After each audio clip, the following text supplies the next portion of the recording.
Bonjour, c'est Yannick de progresserenphoto.com, le blog pour apprendre et progresser en photo.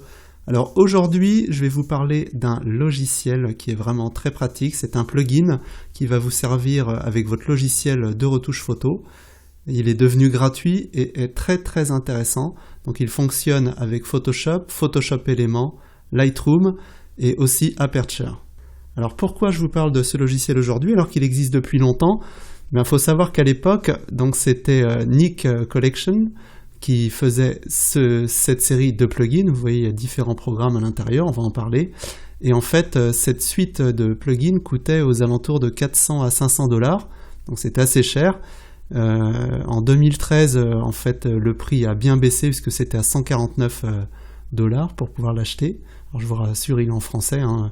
On le trouvait aux alentours de 150 €. Et depuis cette année, en 2016, eh bien, Google a racheté ce plugin, cette série de plugins, et c'est devenu gratuit. Donc ça devient très intéressant parce que vous allez voir qu'on peut faire beaucoup de choses. Donc ça va vous permettre de booster un petit peu vos retouches, et ceci de façon très facile. Alors qu'est-ce qu'il y a dans cette série de plugins? Eh bien, je vais vous le montrer. Vous voyez, il y a un slider qui défile. Donc le premier, eh bien, c'est Analog FX Pro. Donc ce que je vous propose de faire, donc là vous avez vu, il y a le lien ici, hein, je vous le mettrai dans la description. Ça va vous donner exactement ce qu'on peut faire avec chaque plugin. Donc je vais vous le présenter rapidement, hein. Ensuite je vous conseille de le télécharger et de l'essayer. Alors Analog FX Pro, donc là eh bien, vous allez avoir des rendus en fait avec des photos anciennes, si vous voulez un rendu un petit peu ancien. Donc c'est très efficace. Moi je l'utilise pas très souvent, je préfère faire les choses moi-même, mais on a des presets qui sont très intéressants. Ensuite nous avons Color FX Pro, donc là c'est celui-là que j'utilise le plus. Donc on a des rendus différents avec plein de presets et on peut vraiment travailler sur le contraste, la netteté, la saturation, vraiment plein de choses très intéressantes. Nous avons aussi Silver FX Pro, donc là qui est très connu pour les gens qui sont passionnés de noir et blanc. Donc là ça va vraiment booster vos noirs et blancs. Donc vous voyez, on a des rendus très différents, un peu sépia, très contrastés, etc. Donc des presets très intéressants, et à chaque fois on peut modifier à sa convenance les réglages. On peut accentuer ou diminuer les contrastes proposés. Donc c'est vraiment très puissant. Alors celui-ci, Viveza, est très intéressant aussi. Moi c'est celui que j'utilise le plus avec Color FX Pro. Donc il permet de travailler sur des zones très localisées. Donc je vous montrerai ça tout à l'heure. Nous avons, pour ceux qui aiment le HDR, donc HDR FX Pro, donc qui va vous permettre d'avoir des rendus HDR. Bon, je trouve que c'est un petit peu caricatural très souvent, donc il faut vraiment refaire les réglages derrière. Après moi je suis pas fan des photos hyper réalistes comme ici, vous voyez, je trouve que ça manque un peu de pêche, ça fait pas très naturel. Après ça, les goûts et les couleurs, ce sera à vous de voir.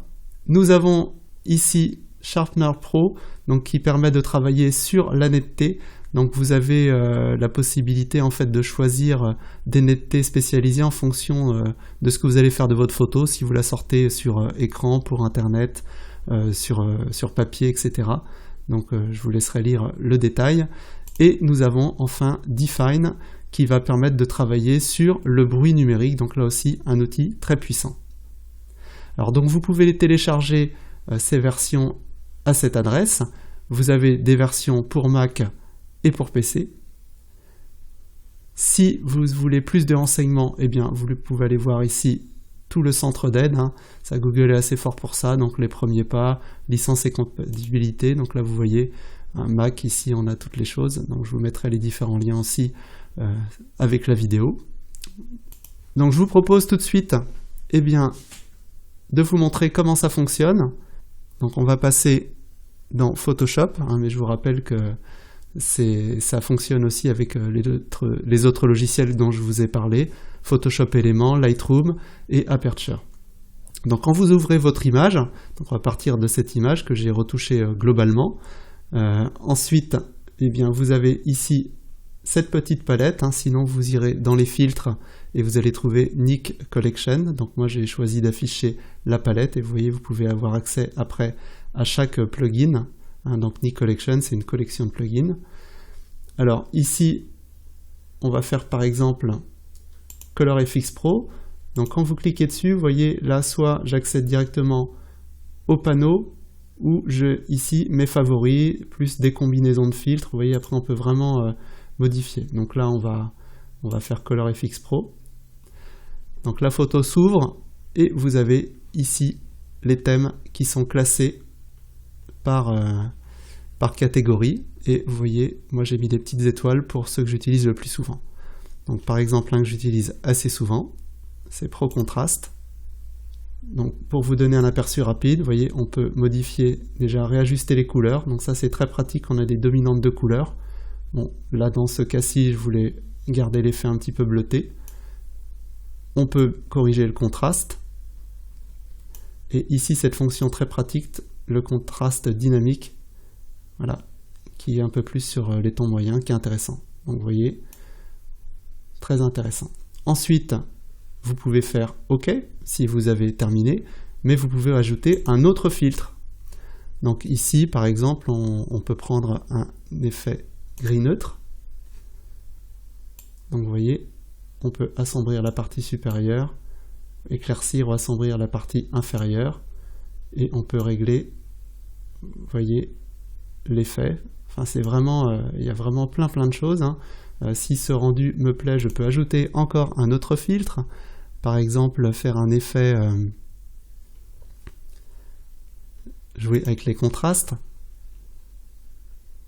Vous voyez, on peut, enfin c'est infini, je ne vais pas tout vous montrer, mais on peut vraiment s'amuser. Je vous conseille de tester tout ça. L'objectif de cette vidéo, c'est de vous montrer un peu comment ça marche. Donc vous avez compris, il y a une ribambelle ici de presets, et vous pouvez agir sur chaque preset et empiler les presets. Vous pouvez, vous voyez, enlever par exemple, et dire finalement celui-là est trop fort, je le supprime. Et quand vous avez terminé, eh bien vous faites OK. Et là, vous allez avoir votre photo avec un calque ColorFX, donc vous voyez avant, après, et on peut même ajuster ce calque. Si vous êtes dans Photoshop, hein, Photoshop Éléments, on peut ajuster ce calque.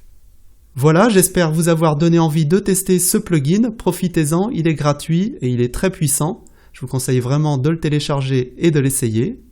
Si la vidéo vous a plu, pensez à la partager, à mettre un petit pouce bleu. Et si vous n'êtes pas encore abonné à la chaîne YouTube, eh bien profitez-en pour le faire, comme ça vous serez tenu au courant des nouvelles vidéos que je publie. Donnez-moi aussi vos avis sur ce plugin dans les commentaires, j'aime bien échanger avec vous, donc ça me permettra d'avoir un retour, et peut-être certains auront d'autres idées de plugins intéressants à me proposer que je pourrais tester pour vous. Je vous dis à bientôt, bonne photo, bonne retouche, et amusez-vous bien. Salut!